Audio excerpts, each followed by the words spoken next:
Hi. ఆంధ్రాలో elections రాబోతున్నాయి కదా, సో నెక్స్ట్ సీఎం అయ్యేది ఎవరు అనుకుంటున్నారు? చంద్రబాబు గారు. చంద్రబాబు గారు. ఎందుకు?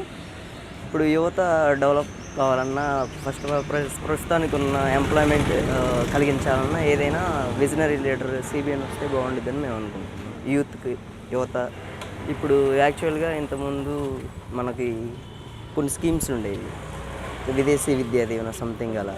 ఎవ్రీ స్కీమ్స్ని వాళ్ళు ఇప్పుడు కొలాప్స్ అయిపోయింది. ఇప్పుడు ఎంతోమంది విద్యార్థులు ఏమనుకుంటున్నారు, ఇప్పుడు ఒక స్టడీ పర్పస్ అయిపోగానే మేము అబ్రాడ్ వెళ్ళి చదువుకోవాలి, సమ్టైమ్స్ ఏదైనా చేయాలి అలా ఇలా అనుకున్నప్పుడు అటువంటి స్కీమ్స్ లేనప్పుడు వాళ్ళు ఇక్కడే ఆగిపోతున్నారు. ఇక్కడేమవుతుంది, తెలంగాణ ఆంధ్ర అందరు పీపుల్ ఇక్కడికి వచ్చి ఎంప్లాయ్మెంట్ ఎత్తుక్కుంటున్నప్పుడు వాటికి టఫ్ కాంపిటీషన్ అయిపోతుంది. అదే ఆ కంపెనీస్ మన ఆంధ్రాలో ఉన్నాయి అనుకో ఎంతో డెవలప్మెంట్ ఉంటుంది కదా. సో కంపెనీస్ రావాలి, అడ్మినిస్ట్రేషన్ బాగుండాలి, అవి ఇవి ఉండాలంటే సిబిఎన్ ఉంటే బాగుంటుందని మేము అనుకుంటున్నాం. చంద్రబాబు నాయుడు గారు ఇంకా పవన్ కళ్యాణ్ వాళ్ళిద్దరు కలుస్తున్నారు కదా, మరి ప్రజలకు మంచిగా జరుగుతుంది అనుకుంటున్నారా మీరు? Definitely I'm agree with that persons. Okay, Jagan గారి పరిపాలన ఎలా అనిపించింది 5 yearsలో? వరస్ట్. ఎందుకు అలా అంటే ఒక్కటైనా మాకు పనికి వచ్చేది ఏం చేయలేము. మాకు ఫైనల్ ఇయర్ అయిపోగానే జాబ్స్ ఉండేవి యాక్చువల్గా ఎనీ కంపెనీస్లో. అంటే చాలా సంక్షేమ పథకాలు పెట్టారు కదా.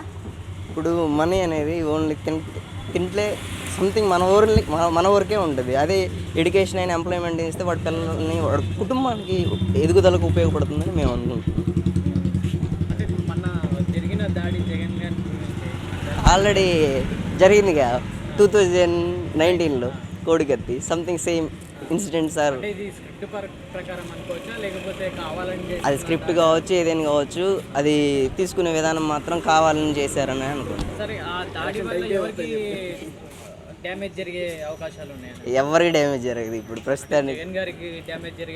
నంబర్ ఫస్ట్ కూటమికి కొంచెం జరగవచ్చు, అంటే కొంచెం సమ్ పీపుల్స్ ఉంటారు కదా, వాళ్ళు అంటే వాళ్ళు నిజంగా చేయించారు అనుకునే కొన్ని ఓట్లు వాళ్ళకి పడతాయని వాళ్ళు బెనిఫిట్స్. ఖచ్చితంగా వాళ్ళ వల్ల ఓట్ ఫ్యాక్టర్ అనేది కొంత అనేది చీలిద్ది. ఇప్పుడు కడప ఏరియాస్లో ఖచ్చితంగా గ్రౌండ్ లెవెల్లో అయితే కడప కొన్ని ఏరియాస్లో 1 to 2% అయితే ఉండిద్దండి. లేదు, ఖచ్చితంగా ఒకవేళ షేర్ అయిందంటే అది వైసీపీ నుంచి కాంగ్రెస్కి కొంచెం షేర్ అవుతుంది. సో అన్న వై నాట్ 175 అని అంటున్నారు. 175లో ఎవరికి ఎన్ని సీట్లు వస్తాయి? అది నాకు తెలియదండి, అది మనం ఎలా చెప్తాం. అంటే మీరు ఒక ఇది అని ఒక లెక్క ఉంటుంది కదా. 90 to 100 అయితే టీడీపీ ప్లస్ జేఎస్పీకి వస్తుంది మేము అనుకుంటున్నాం.